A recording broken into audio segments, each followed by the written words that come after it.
wabarakatuh. Perkenalkan, saya Novita Azhara Ramadina dengan akhiran NIM 137 dari kelas PIA 2023 jurusan S1 Pendidikan IPA. Pada kesempatan kali ini saya akan mengajak kalian untuk mengenal lebih jauh mengenai petis udang. Petis udang itu salah satu kearifan lokal khas Sidoarjo. Petis merupakan bumbu masakan khas Indonesia yang terbuat dari ikan atau udang atau bahkan daging, berbeda-beda dari setiap daerah. Dari sari udang atau ikan itu akan direduksi hingga menjadi pasta kental berwarna coklat kehitaman. Nah, petis ini tuh rasanya tuh gurih, kuat, dan sedikit pahit. Mungkin ada beberapa petis yang rasanya juga ada manis-manisnya. Sesuai dengan namanya, yaitu petis udang. Jadi, petis yang akan saya bahas pada kesempatan kali ini yaitu petis yang terbuat dari udang.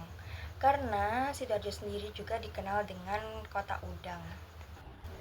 Jadi saya mendatangi salah satu produsen petis yang ada di Sidoarjo, tepatnya di daerah Sekardangan yang memiliki nama Ude Murni. Di sana saya diberi kesempatan untuk wawancara dengan salah satu pegawainya yaitu Bapak Toro.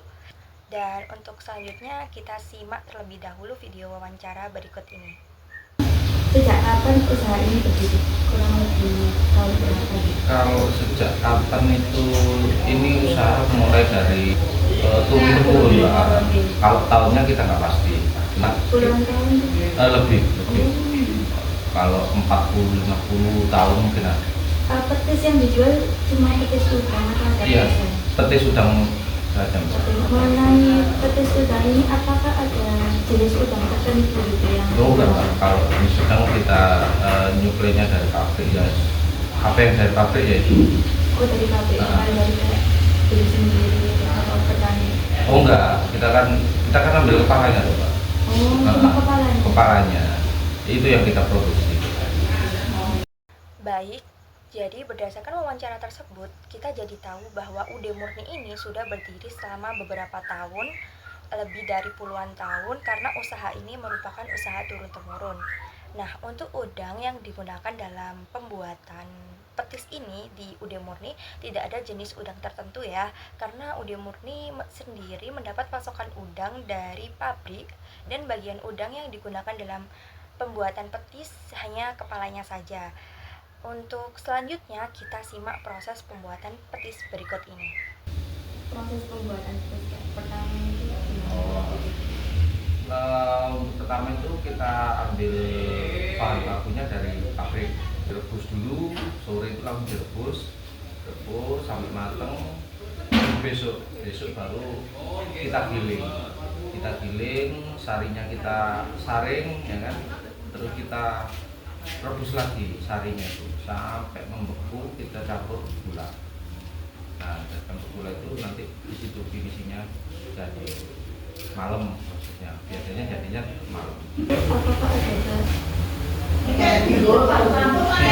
Kita pakai kepala udang sama gula pasir. harus baca-baca gitu?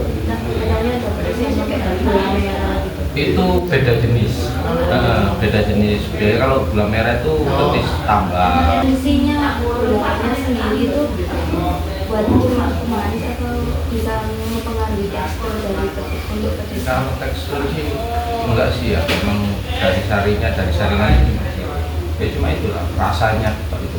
Oh, iya. Terus juga awet gitu aja. Oh iya, pengawet alami. Pengawet alami. Iya.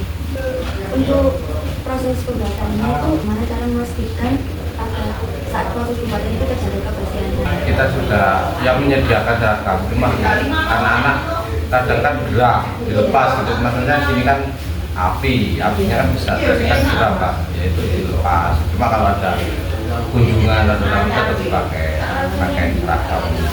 Jadi untuk pembuatan petis ini tuh memakan waktu cukup lama ya, sekitar 1 hari atau 24 jam. Dan bahan baku yang dibutuhkan itu seperti kepala udang dan juga gula pasir tentunya. Mungkin ada beberapa petis yang ditambahkan gula aren, namun berbeda jenis petis yang diproduksi di Ude Murni ini. Gula sendiri memiliki fungsi sebagai pengawet alami agar petis bisa bertahan sedikit lama serta menambah cita rasa dalam petis. Namun, ukuran penambahan gula itu juga perlu diperhatikan ya teman-teman. Jika terlalu banyak, bisa berbahaya bagi konsumen petis sendiri. Untuk memastikan produksi petis ini terjaga kebersihannya, karyawan menggunakan sepatu boot, celemek, dan juga seragam. Akan tetapi, di beberapa waktu, area produksi itu sangat panas karena ada pembakaran, sehingga mereka tidak menggunakannya. Saat pengolahan petisnya itu apakah ada tips tertentu kurang lebih sama, prosesnya sama dari awal sampai akhir itu sama. Cuma yang membedakan itu ya rasa gitu loh. Kan mungkin ya macam-macam lah, tapi kan punya rasa sendiri gitu. Dan untuk petisi udang yang ada di Udang Murni ini, dalam teknik pembuatannya itu kurang lebih sama dengan produsen-produsen petis yang lain, namun yang membedakan adalah rasa dari petis yang diproduksi. Petis udang yang ada di Sidoarjo dengan petis lainnya yang ada di daerah lain, mungkin yang membedakan bisa bahan bakunya. udang sendiri waktu dari pasaran bisa bertahan kira-kira berapa lama? Kalau untuk dipasarkan itu sekitar sebulan 2 bulan masih bisa bertahan. Ciri-ciri kalau petis itu berapa dimakan? Biasanya ada jamur-jamurnya di atas, di putih gitu kan, di permukaannya itu pasti ada putih-putih jamur gitu. Jadi kalau untuk dikonsumsi sendiri, kalau ditaruh di kulkas itu bisa tahan berapa bulan. Berarti itu cara penyimpanan petis itu juga mempengaruhi lebih baik di tempat biasa atau di mall. Lebih baik kalau untuk konsumsi sendiri ya di kulkas Pak. Ya. Tapi kalau untuk di pasar kan bisa begini ya, itu paling habis berapa jam berapa hari kan langsung nggak mungkin mempengaruhi ya. Kalau untuk waktu yang lama mending di kulkas. Kemasannya itu pakai ini atau packagingnya itu kecil-kecil atau langsung besar gitu Nggak, ya. langsung ukuran kita ada ukuran 12 kilo, ada ukuran 9 kilo. Nggak ada yang kecil-kecil, nggak ada. Kita langsung pasar, bukan langsung meja. Jadi nggak pemasaran secara online atau Enggak, kita langsung pasar. Gimana? ke distributor Ke distributor. itu pelanggan utama berarti itu ya ke pasar ya. Ke pasar. Baik, setelah petis siap dipasarkan, petis itu bisa bertahan kurang lebih 1 hingga 2 bulan. Namun jika konsumsi pribadi dan disimpan di lemari pendingin atau kulkas, bisa bertahan berbulan-bulan.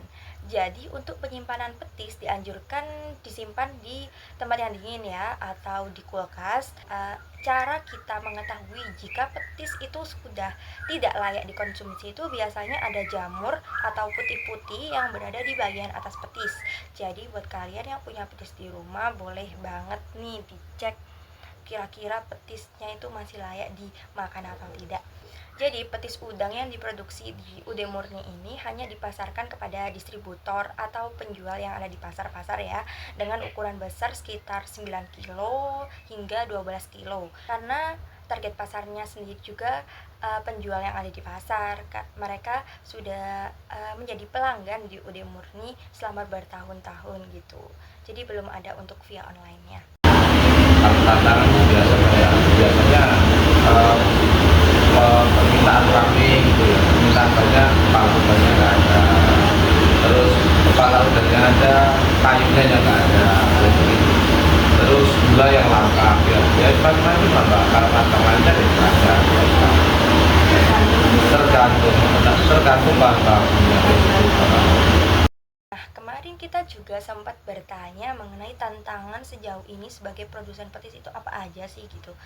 Untuk tantangan sejauh ini sebagai produsen petis menurut Bapak Toro sebagai pegawai yang ada di Udang Murni itu tentunya sangat bervariasi ya tantangannya. Contohnya itu saat permintaan pembeli naik, bahan baku itu tidak mencukupi atau kepala udangnya tidak ada. Namun saat bahan baku ada seperti kepala udangnya sudah tersedia, kayu yang digunakan untuk pembakaran saat proses pembuatan petis tidak ada. Jadi tergantung ya teman-teman, tergantung ada tidaknya bahan baku seperti itu. Jadi untuk sejauh ini itu belum ada modifikasi tertentu yang dilakukan oleh UD Murni sendiri dalam produksi dan pemasaran petis udang. Mungkin kalau boleh memberikan saran ya, ke depannya bisa ditambahkan kemasan yang lebih kecil-kecil untuk konsumen yang ingin mencoba petis, atau untuk konsumsi sendiri kan terlalu banyak jika harus membeli yang 12 kilo atau 9 kilo ya. Dan pemasarannya juga bisa lebih luas dengan via online. Saya berharap UD Murni dan semua produsen petis udang yang ada di Sidoarjo itu usahanya lancar, dan petis udang di Sidoarjo bisa dikenal lebih luas di seluruh Indonesia. Baik teman-teman, mungkin sampai sini dulu penjelasan saya mengenai petis udang ini. Sampai jumpa di lain waktu. Bye bye. Wassalamualaikum warahmatullahi wabarakatuh.